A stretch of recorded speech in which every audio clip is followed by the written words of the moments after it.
Don't get caught up in the idea that everybody is growing faster, particularly right now. At 30 years of investing, this might be the most interesting time to be investing. This is a time for the courage of imagination. The consumer and the business person, those lines have been blurring, and they might be totally blurred right now. I just had a company, and they were saying they're having a hard time hiring because people look at it and think it's a consumer business. Bullshit.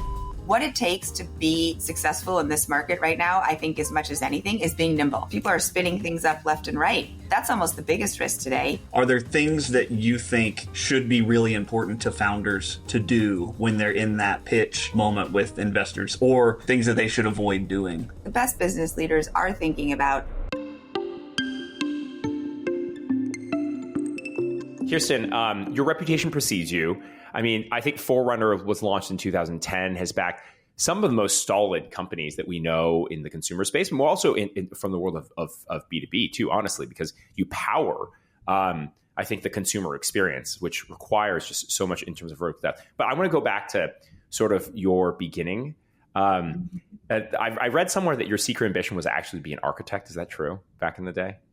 That is true. I don't know where in that journey that sort of came on my radar, but I did. I really wanted to be an architect, and secretly, not even secretly, I still kind of do. In a way, founders are kind of like they're trying to they're really kind of building the dream most of the time. Do you find yourself? I'm curious how that early ambition or that career experience sort of shaped you as you think through this, as you've been working with a couple of those founders. Do you find yourself giving design notes, or do you sort of like to, as you consult with these architects? I mean, listen, I very carefully do, because I'm not sure most people really want to get design notes from their investors. But if somebody gives me a little door, like, I'm so here for it. But I think that, like, being an architect, being a founder, maybe being an investor, supporter of a founder, like, it really is such a left brain, right brain thing, at least for me. Like, for me, I feel almost safety in numbers, patterns, frameworks, formulas, things that I guess are math or principles in architecture, or methods to build businesses. But the thing that's really exciting and the area that feels a little bit scary, but in a good way, is the creative side. And that's everything from, the product, the experience, or also just human relationships. So, I think this is like a dream job that covers both of those sides. I love when you say that. Go ahead. Yeah.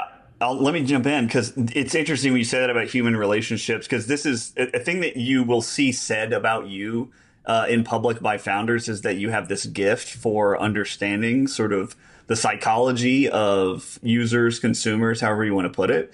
So, if founders are, resistant to design notes, in some cases, I don't know, it seems like an investor like that, you might be more open to it. But I'm curious, like, sort of how you built that reputation. I mean, this is something that's said about you almost everywhere, is that, like, you have, like, a really deep appreciation for, like, user psychology. So I wonder, like, how did you build that? Well, thank you. I like that feedback. If that's what people think and say, that pleases me.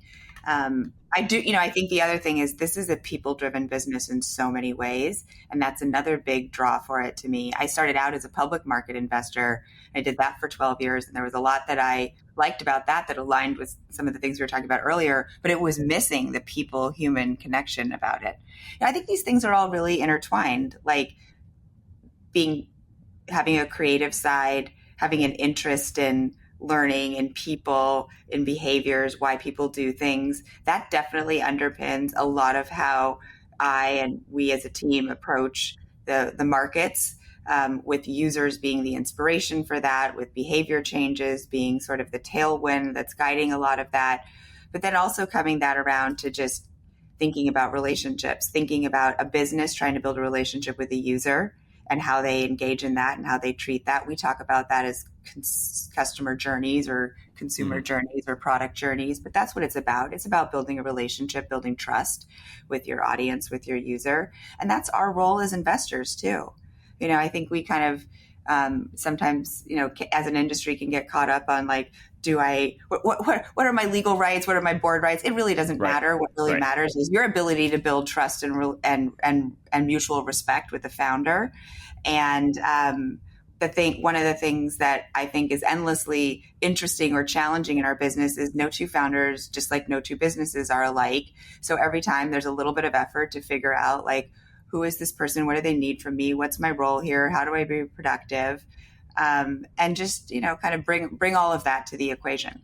I want to ask about that very first sort of connection moment between you and founders when they're first reaching out and pitching you. Are there things that you think should be really important to founders to do when they're in that pitch moment with investors, or things that they should avoid doing? You know what? I do think that, like, this is a business that is not cookie cutter in any way, shape, or form. I bet you if I meet a founder, you meet a founder, you meet a founder, we might all walk out of a half an hour meeting and be like, damn, I want to get on that person's team.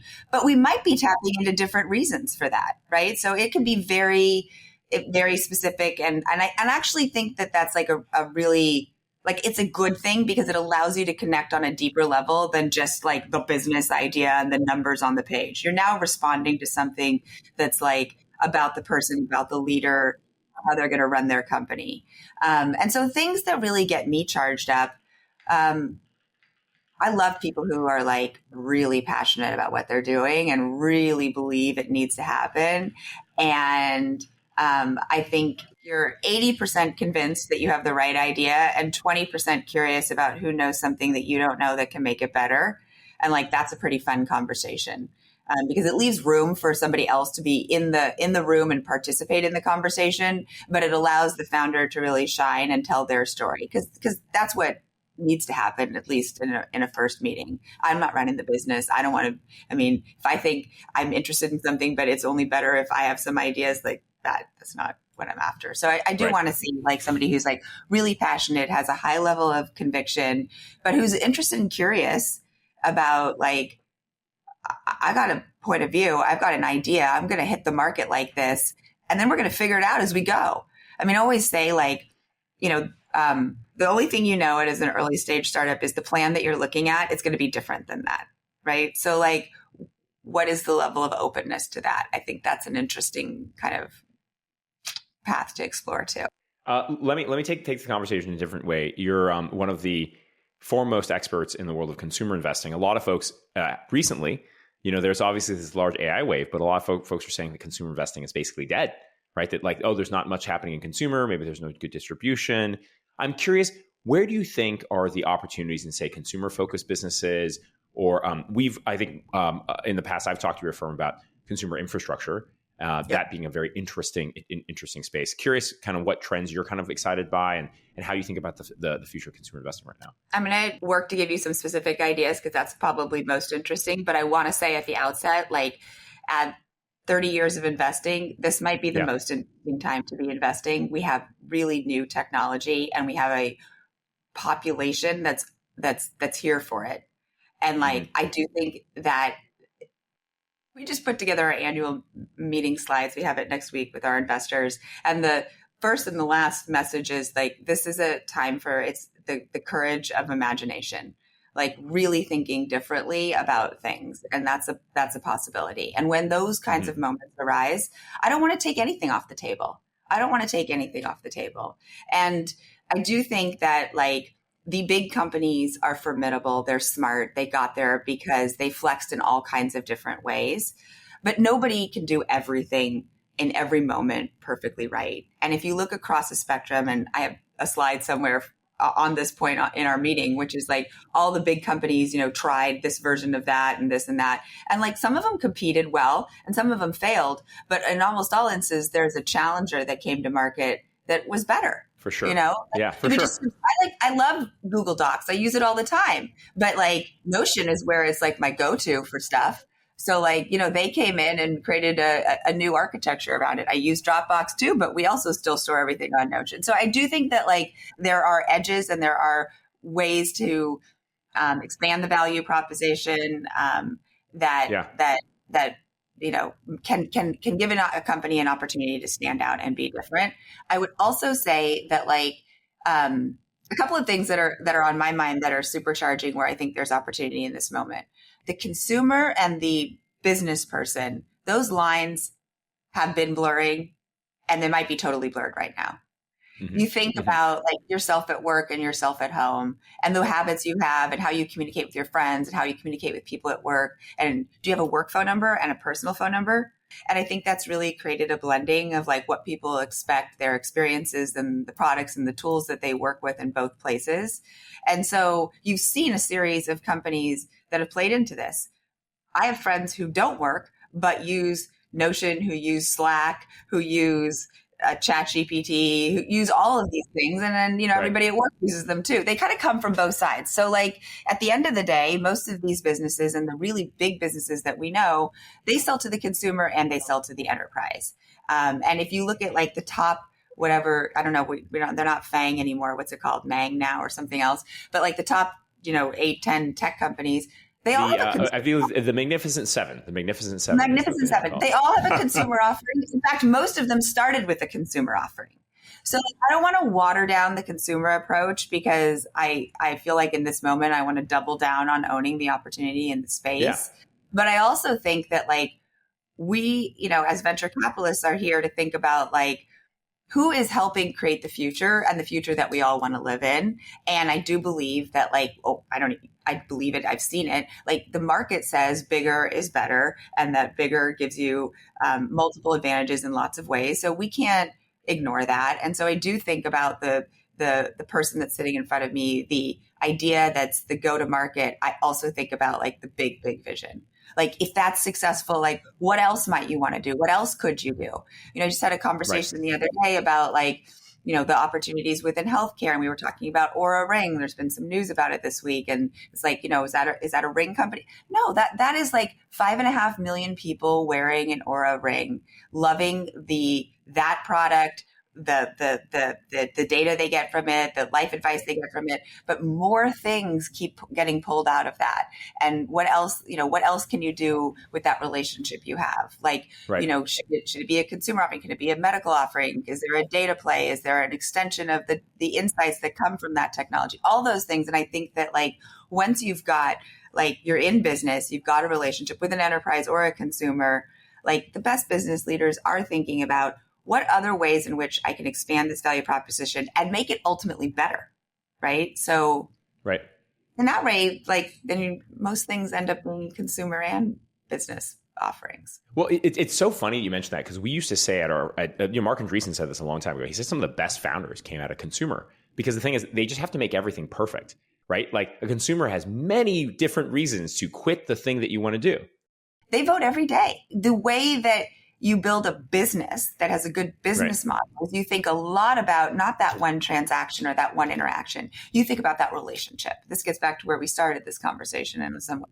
You think about that relationship you're building, and whatever the first overture was, that's, us meeting today on this Zoom and having a conversation. But, maybe what's exciting is calling each other afterwards and saying, let's get together and have a talk about X, Y, and Z. And then maybe we find a deal to work on. It's that journey you go on that's like really unlocking the big opportunities.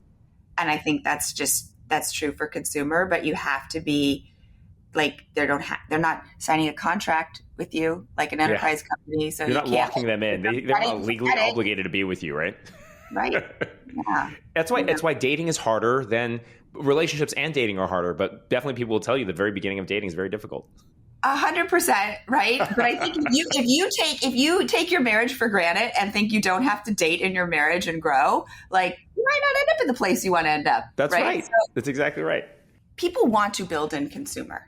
So of course, yes. When we talked about before this whole that Humans in the Loop event that we did, you know how that started? Mm-hmm. That started, we've been doing this for 12 years as a firm. We've never hosted an event. This was a moment of frustration. I met 2 founders. If I didn't meet 2, I met 3 founders who were like, I've got this idea. I really want to build it in consumer, but nobody likes consumer. I just had a company the other day who I think is fabulous, who has really strong founders and great traction. And they were saying they're having a hard time hiring because people look at it and think it's a consumer business. Oh, wow. Bullshit. And we have so I do think that what do we do to shake the world up to say that get out of the either or, and go with what matters. Right? There's real opportunity everywhere. And by the way, B2B companies, how many small, middle market SaaS companies are there? Yeah. I mean, that might look easier, and maybe it is easier to be mediocre, or our version of mediocre, which is still outstanding in the whatever world. Yeah. But come on, 70% of the S&P is is consumer companies. I mean, all the most public market returns coming from consumer companies. Right. So why the question do we is, talk, if you have why do we talk about the few that are having a hard time? Well, and that's really concerning what you said about the hiring thing, because then it becomes a self-fulfilling prophecy. It 100% does. Right. Yeah, that's really worrisome. I hear these stories when I'm out here. I mean, I sat in my office the other day when we got the Aura was giving some of their news out, and I was like, eat your heart out, people. That's consumer winning. And then right. That is definitely consumer over there was like, let's tweet it. And I'm like, no, I don't tweet that stuff, but they put something out that was refined. And it's the first tweet that I've ever written that the market's ever cared about, only because people were like, yeah, somebody's saying consumer works. We got to just say it more, I think. Oh, and that Humans in the Loop event, I was frustrated. So I was like, let's get some people in the room who believe in consumer and create a cheer squad, even for ourselves. And I was like, but if we just do it with 400 companies, it'll look like we're just pumping ourselves up. And we've already done that. And we're all pumped up. So let's go get some other people's good companies. And then we started calling some of our friends and firms. We called you guys, by the way, too. The A6 team thinks that we didn't, but we did. You guys didn't answer us. But it wasn't our vertical, I'm sure. But some other fund. So anyway, so then it was okay, everybody, do you have a good consumer AI company? If you have a good consumer AI company, you can be part of this conversation. We end up with 2,000 people on this list that wanted to come to this conference, where it turned into a conference over time, I guess. Yeah. And 1,100 people that showed up the day of, and we turned away. And it was just because it was people were like, oh yes, there's some energy here. There's some support here. So just need to encourage it a little bit more. Yeah. Can I come absolutely people up to build in consumer? I'm happy to do it. Yeah. Well, first of all, next time that you do Humans Loop, any other thing you have will be there. Okay. You have connections directly. We're going to get some folks to go ahead and represent. Make sure, for sure, ACs and speedrun is definitely going to be there. But I think the other thing, honestly, is that I think people are just afraid. Because you know how it is. It's always it's easier when it's you can definitely see it in hindsight. But now it's taking real courage. It's actually taking real courage when everybody else is going the other way. So I agree. I guess the thing I'm curious then is if you're an investor, let's say you're a seed stage investor during this period, it's hard to tell because you're obviously thinking through the relationship that you have with the founder. You're trying to figure out the super cycle at the same time. It feels like it's easy to either get caught up in the wave and do too much, or also just to sit back and let it kind of play out. How do you think about that? As is there during these times, every decision sort of matters, but how do you separate signal from noise, especially when there's just so much that's happening? Okay. There's a lot in that question while you were going. Yes, I know. Yeah. While you're going through the first part of it, I was just thinking about in some ways it's calibration, right? Mm-hmm, and there's I think you could get a group of portfolio managers together and probably have various takes on how they're going to manage their portfolio through this cycle. And I think for us, it's the market is on, the market is happening right now. There's important experimenting going on. There's important foundation laying and company building starting. And we're calling this, because I love little taglines, the messy creative stage. And I want our team to be here for it. I want to it's okay. Let's get messy with it. Let's play with some things. Let's step back and think about big sector opportunities where we know that there is an appetite from the user base for something new. And that honestly might be every sector right now, healthcare, education, planning my finances in a world where career paths have changed. All of these things I think are real change moments for us, for people. We've made a decision to be here for this messy creative stage and learn with our founders that we're working with. There are when I started this business, like most people when they start things, one of your challenges, but really your advantages, you're pretty naive. I was here for I want to invest in new things. I love the energy of a founder. I didn't have all the answers, but I had certainly all the passion and the desire and the humbleness to be an active learner.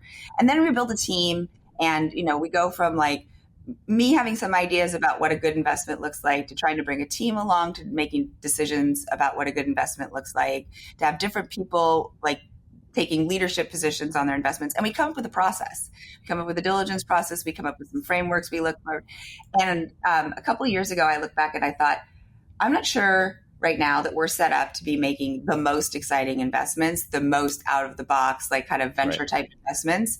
We've like gotten ourselves into a place of like diligencing things into no's, because that's what happens when you diligence early. No's.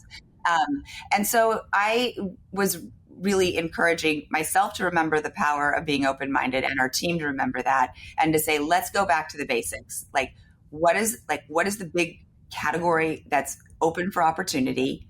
And when we meet a founder who's got a point of view about how to play in that market, how to change that market, how to own that market, like, and we're turned on by the idea and the person and can see ourselves as being good partners to them, let's do it. Let's do it. Let's not overcomplicate like what it is. We know that like everything is changing in real time, right? And I think back in the last 2 years of investments I've made, there are people that are working on, hard things. They're playing with new technology. It's changing while they're playing with it. Behavior's changing. New competitors are popping up. Like, what it takes to be successful in this market right now, I think as much as anything, is being nimble, is knowing like how much do you lean into tests, like, you don't want to be all over the board. So like, how do you, and so I think that like, a framework for investing in some ways for me has gotten a little more back to the basics of like, let's think about these two big pillars. Let's think about like the categories where we think there are like demand tailwinds, because things are broken, because things have changed in that way. And then let's think about like this founder's, particular point of view on where the opportunities are and vision for the future, but also like what's the go-to-market, what's the go-to-market today and what's the strategy for the next 12 months. It's so interesting because it's almost as if you're also saying that there's, in a way, it's back to basics, but it's like both sides, both investors and founders during the super cycle have to both get back to basics and be faster, right? Everyone's just got to get, true. It's a challenge for everybody. It's a challenge for everybody. I want to use all my experience. You say like, oh, I've been doing this for a long time now. It's like, what do you know? What playbooks do you know? And I mean, there is obviously a lot of advantage in experience, but a lot of advantage in experience looks like confidence. And it looks like kind of the ability to be like, I'm okay navigating this messy stage. Like, I'm not going to freak out when a founder is like, hasn't figured out everything perfectly, because I know that's like part of the journey, but like enough open-mindedness around like what it looks like when like you're on the, like the right path or not. So.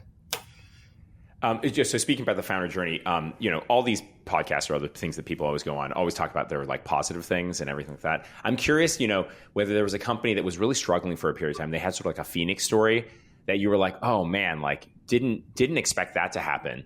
Whether it was a company you passed on or it was a company within the portfolio, there was like, look, they really snatched it from the jaws of death. And it was kind of amazing how they did it. That's always something that's wonderful to hear.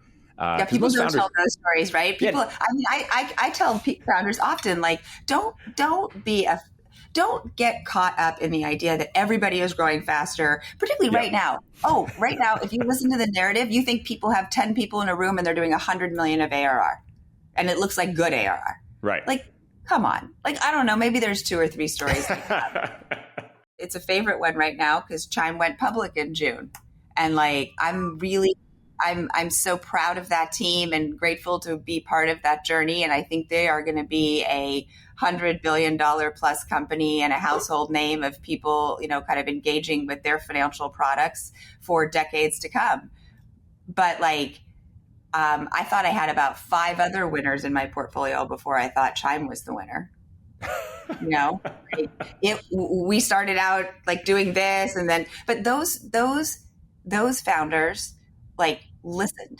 They didn't get dug. Like, they had this balance between like, here's what we know, here's what we're going to hang our hat on, but like, we're not going to be like, we're not going to be dogmatic about that's the way it has to be. And we're going to, and it's not like an overnight pivot into something. It's just that like, watching what's working, listening what's working, make a bet on what the next dial to turn is or the next product extension is. And then recognizing like, I got something good, like let's lean into it, or That's not it yet. Like, let's not expend more resources in there. Like, that's the true art of all of this. Right. And like, I would say that like, I always like let founders tell their stories. I don't want to tell their stories, but a very basic version of this is we launched with an offering that was interesting to some people, not enough people. We had to work really hard to start to get some metrics that we thought we could raise money against. You then like meet the market at the right time or not. Like, it was hard. It was very, very hard. But at some point, they'd done enough of those kind of refinements, enough of that hanging in there, enough of that sort of refinements, and things started to really work. And then they knew, like, this is what we lead into that's working. Here's how we continue pushing that forward. And it looks like overnight it changed into something amazing, but it was a journey to get there. Yeah, you said it wasn't like one inflection point, but there was a period where it started to feel like it worked. How long? You started to feel it was almost like you started to feel it working, and then you there was a moment where you look back and you're like, oh my God, it's working. How long does it take to realize that it's working? I think to know if something's really working, it takes a little bit of time because like you can get caught like there's the good news about building a business is it is not hard to find some people that are willing to try something new. Right. But like the difference between finding some people willing to try something new, finding customers that become obsessed with your product, finding more customers that are like another concentric circle outside. So you start to get a feel for the market being big enough. Like, that is a journey that you have to go on. And so like, you can't answer that question in 3 months because you certainly don't know if you're a habit in 3 months. And I think you have to make a call on your being onto something before it's like a true habit. But like, what's the line in between that? And it really has to do, I think, with the frequency of engagement. And that is also tied to like, what is the natural path of engagement frequency for a particular item? So like, if you have an item that's your debit card that you're using on a regular basis, like you should be using that on a regular daily basis. If you have I have a subscription to a shampoo company, you can only do it so often because like you have to use the product up before it happens. So it's case by case, but there's some similarity in sort of understanding that like, you're really like trying to get signal on whether somebody is like cares about that product enough that they'd be bummed if it wasn't there. And that sounds so cliche, but that is a good one. It's a good one, right? Are they locked in enough where they're not going to just leave you because they got bored of it or because simply another good thing came along? That's almost the biggest risk today is people are spinning things up left and right. Like, so what does lock-in look like? How do you build that? Well, we're working with a lot of early stage founders who would love to work with an investor like you. What kind of founders are you looking for, and how can founders reach you? I'm looking for founders that are in it to win it, but mean that from their like own like passion, like this needs to happen, this is going to happen, like and all the characteristics that we just talked about. And here's one thing about Forerunner. That's been really intentional, and I think is part of the magic is like it's a small team and we work really collaboratively. We don't have one partner who does this and one partner who does that. We have our own version of like organized collaboration internally that I think enables us to make efficient decisions, good decisions. They don't have to be unanimous decisions, but we have a very like portfolio centric approach where like we're here to like, our job is to drive returns in our fund. And when we have a company that's struggling, like that's everybody's problem. And when we have a company that's winning, that's everybody's opportunity. And we really try to kind of like rise up to meet those moments. And the way to do that really requires some clarity around what those are, like what different companies need at one time.